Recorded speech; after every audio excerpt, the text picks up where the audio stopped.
Welcome back, everybody. I'm Elijah from Breck Latney On Air. Today, we have our guest who is an A&R and content creator for Traklife Media Group.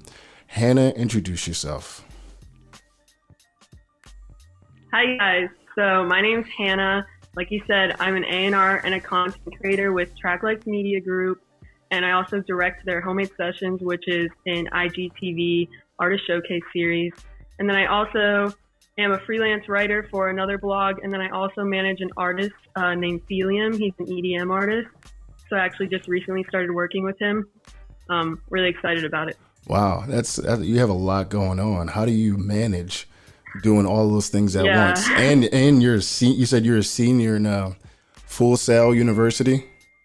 Okay, so yeah, I do a lot. It's a lot to handle, but during the beginning of the pandemic, I was kind of like not really doing much, and I was just like putting pity on myself, like, oh, this sucks that like I'm studying music business during a time where I could be like going to concerts and stuff, and now I can't. Yeah. So I was kind of just like really bummed out for a little, and I was like, you know what? There's so many things I could be doing online.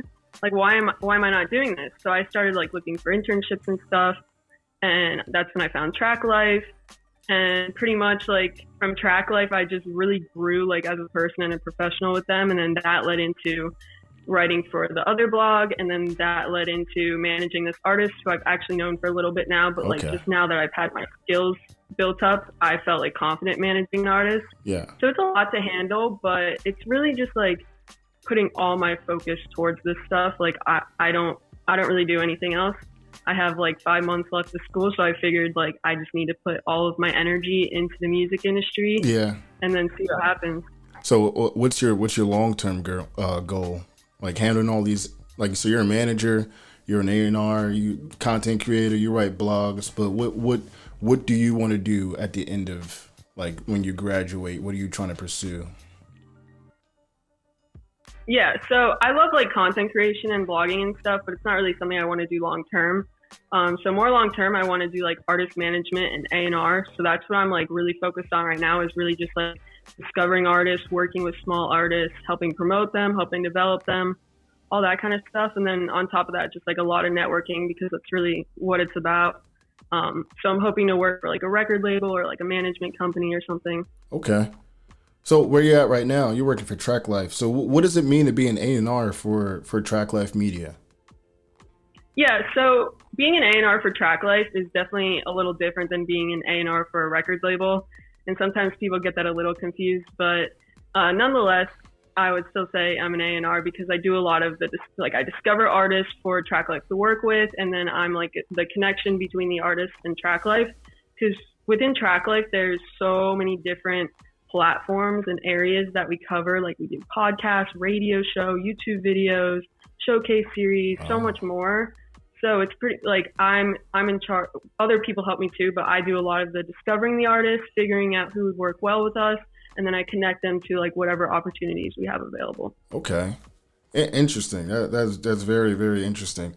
So like, so how do you go about like discovering other artists for Traklife, and once you discover them, like how do you use Traklife, or how does Traklife help an artist? Just pretty much in his career starting off.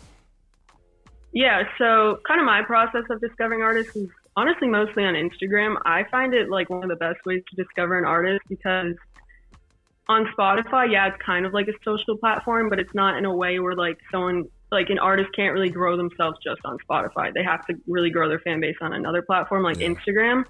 So I feel like that's a really good way to showcase like what kind of artist the person is and what kind of like worker they are. Like, are they hardworking? Do they post consistently? Are they engaging? Or are they kind of just like posting here and there and they're not really engaging?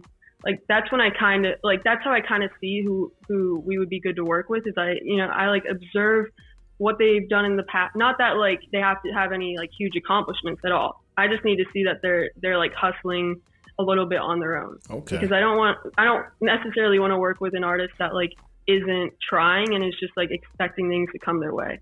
Like, I'll have people like a lot of the times they like people DM me, and like I love working with people that personally DM me, because I'm new to this industry, so Yeah, it's cool right. having like artists reach out to me. But it's like have to present themselves in a good way. If they're just like, yo, listen to my single and then like drop a link, like most of the time, I mean, if I have free time, I'll listen to it, but like if it, it depends. But most of the time, if it's just like that, like I'm not really gonna reply. I need like something a little more in depth, like, hey, I saw the homemade sessions. I thought it was so sick what you guys do. I would love to be a part of that. Yeah. Or, hey, I read this blog on your website. I would love to be featured in something similar. Like, they need to show interest in that they actually know what Traklife is, and Yeah. they're not just reaching out. It's funny because outward. when you said like don't just drop a link to my single, like to me I feel like that's spam. Like like you're just Yeah. you're just like trying to force people to listen to your music, but they have no clue who you are. Like, you know what I mean? That's like I have a big issue with that because everyone's like, hey, listen to my single. Well, like no context at all. Just here, listen. You know what I mean? Not Yeah. like, hey, I'm an artist growing up in Chicago. You know what I mean? I just dropped the single. This is what it means to me. And I can find somewhere to relate to them. A lot of people are just dropping links like, here, listen. I'm like, the internet is full of that. But, Yeah. But when you say like, Yeah, exactly. oh, go ahead. I'm sorry. I was just gonna say, yeah, it's so oversaturated. Like, if someone, like, especially like you're sending a link to someone like me who's like just now starting out, like, if someone like me is not going to open your link, like, why do you think an executive is going to open your link? Yeah, right. Like, it has to be more personal, and you have like exactly what you said. You have to say like at least a sentence of like what the song means to you. At least tell me where you're from. Like, saying where you're from actually can go a long way. Like, Yeah. if someone told me like, hey, I'm a rapper from Florida, I'd be like, that's so dope. I'm from Florida. Like, then I'd be likely to help them out because it's a fellow Floridian. Yeah. And you never know like where people are from, where people have lived, like even if they're not from there. So it's really important to just like drop little details like that because you're really trying to just like connect with them. Yeah. Like if you don't connect with them in the first introduction, like there's not a high chance they're going to want to work with you. No. And you were saying like if they're not engaging, what do you mean like engaging? Like how do you like find these people? Like how do you track like someone who's engaging on Instagram and someone who's not engaging on Instagram? Yeah. So a lot of the time, like if someone DMs me, if they also follow me, I'll follow them back and I'll kind of keep an eye on them. But a lot of the times I'll just look like through their feed, like do they post a few times a week? Do they post once a week? Do they post once a month? If they're posting at least once or twice a week, like that shows that they're keeping everyone up to date. But I also need to see that they're like in the comments, like commenting back to their fans. Yeah. They're posting on their stories, like say someone posted a song, like their song saying, oh, I love this track. Like I need to see that artist is like reposting what other people are talking about them. And also, I think like for Instagram in the like the profile page, the little bubbles, I think those also show a lot. A tip definitely is to put like for an artist, if you have any press on you, make one of those bubbles, put like press and anything, any write-ups, any playlist features, put that in your press bubble. Because if I'm going to an artist profile and I see a bubble like that, I'm going to click it and I'm going to look through the whole thing. And if I see that you have all these people talking about you, I'm going to know that like you have something. True. I like that. So like, how would working with Traklife actually help an artist find more opportunities? You know what I mean? Yeah. So actually, Traklife is a amazing stepping stone into really the industry as a small musician, because there's so many companies just like Traklife, but they charge hundreds to thousands. Like I had an artist tell me the other day he paid like $800 to be featured on a blog, and I was just like, that just blew my mind, like the amount. But there's plenty that charge like 200, 100, and some are worth it. It's fine, like it's great to invest in your career. But just the difference with Traklife is we really do a lot of free promotion. Like we really all work like on passion. Like we're very passionate about helping emerging artists. So we have all these different opportunities, like the artist showcase series, our blogs, just so many other things where it's like, it's really just like finding emerging artists that are hardworking to like put in these opportunities. And it's a great stepping stone into like getting future opportunities. Because if you have like a bigger company seeing like, if you ask to like work with a bigger company and they see you've never worked with anyone before, they're likely not want to work with you. So if you have something like from Traklife, like say you went to the studio and you did a live session, that's sort of like a portfolio video. Like people can see like, oh wow, like they literally got invited into a studio to like record this live session with this company. Yeah. Like, there must be something about them. And that really ties all in with like one of the most important phrases that I've learned in school is it's all about the buzz. It's all about creating a buzz. Yeah. And like with Traklife, that's where you can get the buzz to begin. Gotcha. That's how I truly feel. And it's also kind of what I learned in military, like going through boot camp. It was like perception is reality. If it seems as though that you have buzz and people are talking about you, or people are showcasing you, or having an interview with you, it seems like you have something. You know what I mean? Exactly. So I definitely agree with that. So from your point of view, how does an artist make their way into the music industry in today's music climate? Like, you know what I mean? There's a lot going on. You got TikTok, you got Instagram, there's so many ways to try to find your way in the music industry. But like, what do you see? What do you think works the most from your opinion? Yeah, so I'm just going to start with like what you should not do is you should not be aiming to create a viral song or a viral video. Because even if you are successful in creating a viral video that gets millions of views on TikTok, those fans are likely not to convert to like real fans. Like you're going to have people on TikTok that knows you, but they're not going to come to your Instagram and follow you. They're not going to go find your music, or they might find your music on Spotify and listen to it, but they're not going to actually become a fan of yours. They're not really going to like know you for you. So while that's great, that should not be your focus. And that's what a lot of people think. They spend all their time trying to come up with ways to go viral. And it's just not like that. Yeah. It's really all about slow growth. Like it's just one step at a time. And like I said, it's all about the buzz. So it's about finding people to feature you, finding blogs to feature you. You really got to grind. You got to find these contacts, make a database of these contacts, put together a really nice press release, a really nice biography, start contacting them, or even personally find writers on LinkedIn and contact them that way. Like it's really all about building like personal connections with media companies and even like playlists, like curators that make big playlists.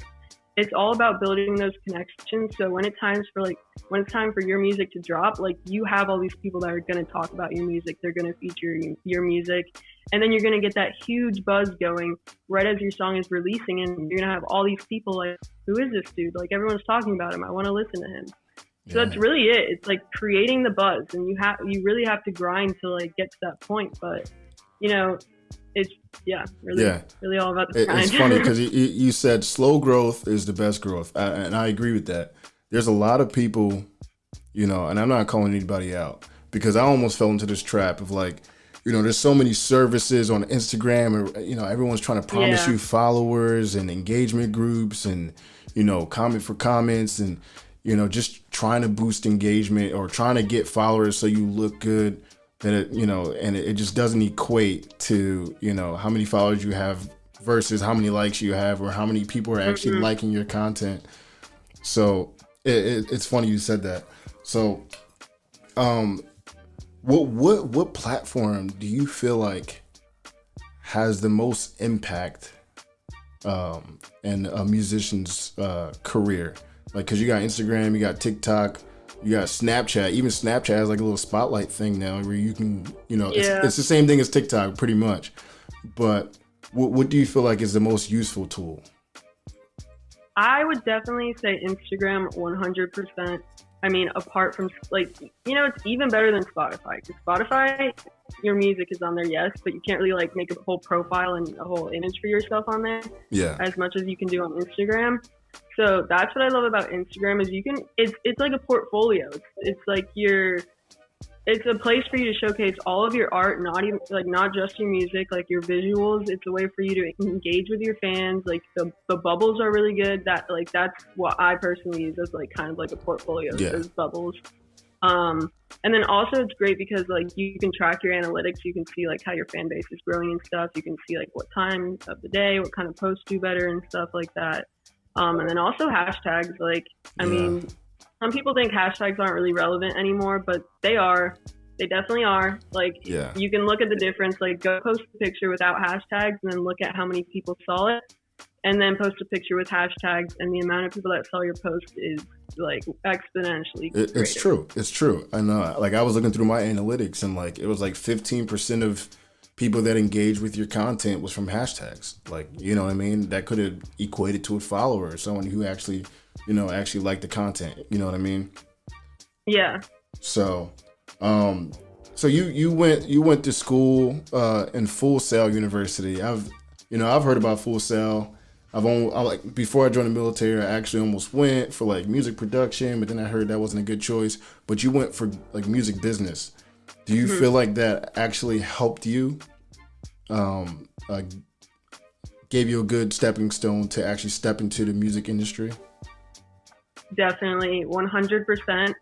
And like you said, you wanted to go into like recording arts or whatever. Like, there's so many degrees like around recording arts and stuff like that, and I think that's great. But I've personally met a lot of people in the music business program that are musicians, and they think that it's so much more beneficial being a part of the music business program than being a part of like the recording arts program. Because I mean, you could teach both of them to yourself if you really wanted to. Yeah. But I just think that going to school for music business has been so much more beneficial than I ever could have imagined, because we are learning exactly every aspect of the music industry pretty much. Like, I have a class that is literally called artist management. I have a class that's called touring and something. I have a class that's like music copyright,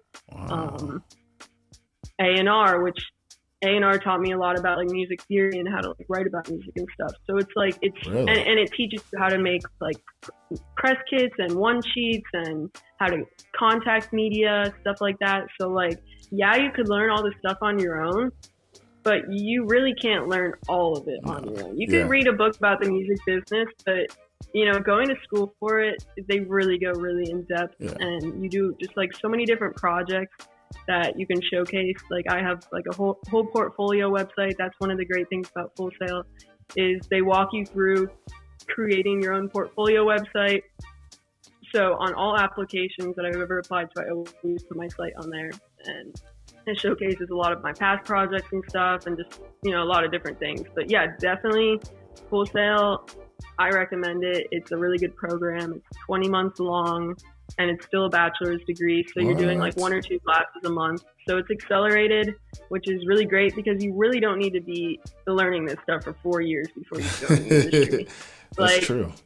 I started working with Traklife last year in September. So I was about a year into school at that point. And even a year into school, I felt ready to start working in the industry. And right now I'm just so ready to graduate and just get going. Like, I feel like I've learned. I've learned a lot. I mean, I can tell. I can see it. And like, so you're going to school. You're working with Traklife, and you're also managing an artist. So like, being a manager for an artist, what's a day-to-day life like? Actually, like managing Felium, is that how you pronounce his name, his artist name? Yeah, Felium. Okay, how's it like actually managing an artist? It's pretty cool. I just recently started managing him a few weeks ago. I've known him for a couple of years now. He's actually dating one of my close friends from when I was younger.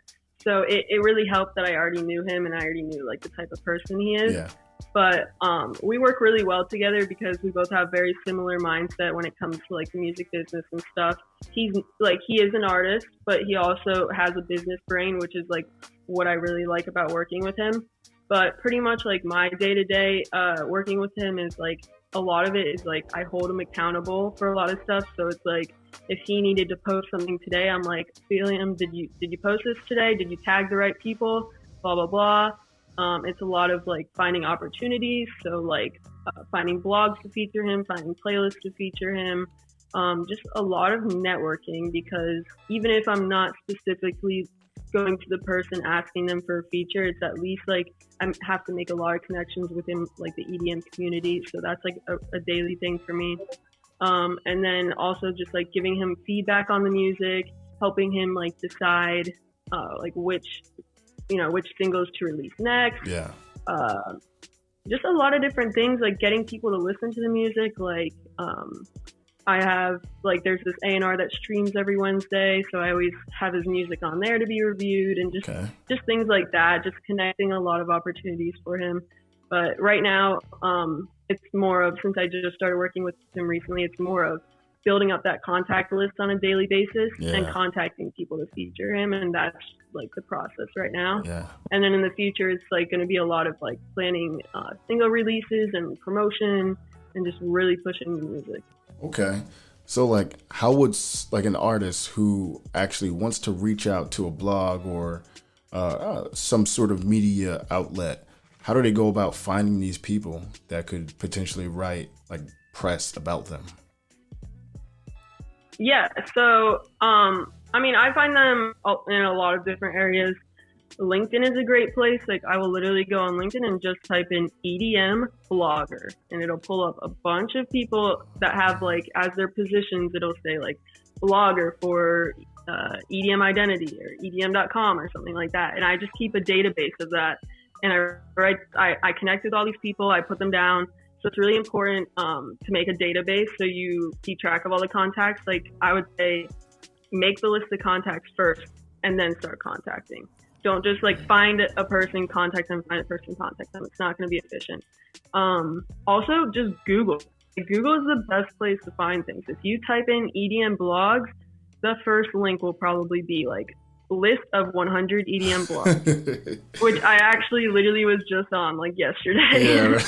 So you take all those blogs, you put them in a database, and then you have to go on their website and you have to dig for the contact information or look for like some websites will just have like a submission form. So I'll put that link in the database rather than like the email. Yeah. But it's really about digging. Like, I mean, they're huge websites and stuff. So you don't want, like, they're not just going to put their email right in the middle of the website. Like, you have to do some digging. So like, don't get discouraged. And also, when you send in your press release and stuff, like, it's going to take weeks for them to get back to you, and that's okay. Yeah. Like, that's just how it is. Interesting. I mean, I've never thought to dig that deep or even check on LinkedIn for opportunities like that. So cool. So being where you stand right now, who are your top 3 emerging artists and why? So I'm not going to say Felium because I work with him. Yeah, you can't do that. But I am a huge fan. My top emerging artists right now, definitely, I actually just recently interviewed Michael Charles, who is a hip hop artist from Houston, based out of LA right now. We had him for our artist select for the month of March for Traklife. So we do a huge feature on him, interview, write up, lots of different things. So he's definitely my favorite emerging rapper right now. I found him because he actually followed Traklife a little bit a few months ago, and then I invited him to homemade sessions because I saw like how good he was, and then the connection just grew from there. I'm not located in LA, so I haven't personally met him, but he's been in the studio, and all the people that live over there know him. They really like him. He's a great dude. And then next, I would say St. James, which is spelled SNT space JMS. Okay, like St. John, he but has just like James. Yeah, kind of. Okay. Yeah, so he has like a sort of like Anderson .Paak sound, but more, I'd say more rap. It's not like, he does have a lot of like melodic stuff, but it's like more rap than like Anderson .Paak. But it's a really like, I can't say like too unique because I just compared him to Anderson .Paak and he does sound like pretty similar. Yeah. But other than that, like he's really unique, and he just has a great like business mindset as well. Like he's always, like engaging on social media and stuff, and he's always like up to something new, and his quality of his music is just like, it's just so high. You would think that he was recording with like a major label by the sound of it, but he does it pretty much all himself. He doesn't have like a big team behind him or anything. And then I'd say my other favorite emerging artist, I'm going to switch genres. So I'd say he's like alternative rock, kind of alternative rock with like a punk influence. His name is Winter Park, and he actually went to Full Sail, which is in Winter Park, so I'm assuming that's where he got his name from. Okay. But he is so incredibly underrated. He has like no listeners, like no followers.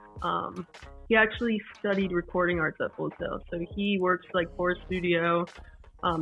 He kind of does like mixing and mastering work and stuff, like that's his main job, and then music is kind of his side thing. But he is just incredible. Like for someone that has no listens, you would be like, holy shit, this belongs on like like Alt Nation on satellite radio. Like his music sounds like it would fit perfectly on Alt Nation. I don't know if you know artists like Suburban and like Grandson and like Oliver Tree. Oliver Tree, but that's he sounds like pretty similar, like those kind of artists. But just really like really great like strings. He's very good like instrumentally, and he does everything on his own, which is like super impressive. Dope. I have to check him out. It's funny because like I feel like it doesn't really take that much to make it somewhere in the music industry, as long as your music sounds good, like it's mixed well, it doesn't sound like amateur. I mean, like as long as it sounds cohesive, like the timing's good, you know what I mean? There's so many outlets or different genres you can indulge in where you just have to make music that sounds good. You know what I mean? So like you have to spend money to go to a studio to make it sound. If you have to do that, like I think the first step, and this is my opinion, is just to make music that sounds good. Because no one wants to listen to anything. Yeah, definitely. The quality is so important. Exactly. Like if the quality is there, you can work on your lyricism. You can work on, your timing and stuff like that. That's just my opinion.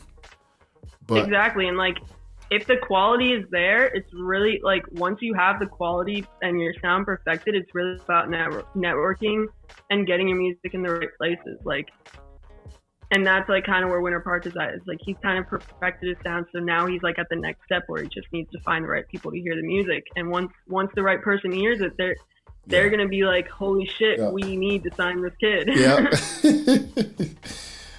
Well, dope. Before we go, I'm just gonna ask, who is your favorite artist? Who are you listening to right now?